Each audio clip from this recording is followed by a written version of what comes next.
Ang init naman, grabe. Yo, kumusta ka na? Di ba pinatay na kita? It's a prank! Hindi ako mahilig sa mga biro. Ah, ganun ba? Bakit naman? Gago ka ba? Kung hiwain kaya ulit kita, ha? Huh? Nawala. Jutsi mong oten. Yak. Trash talker ka pala eh. Kung ganon, oras na siguro para ilabas ko na ang clingy side ko. Clingy side? Wala kang pake. Kaya kung ako sa'yo, manahimik ka! Shit. Ang pogi ko talaga.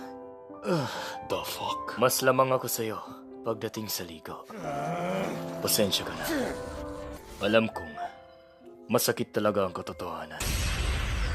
Flying kiss ba to? Gagi, hindi pala. Alam mo ba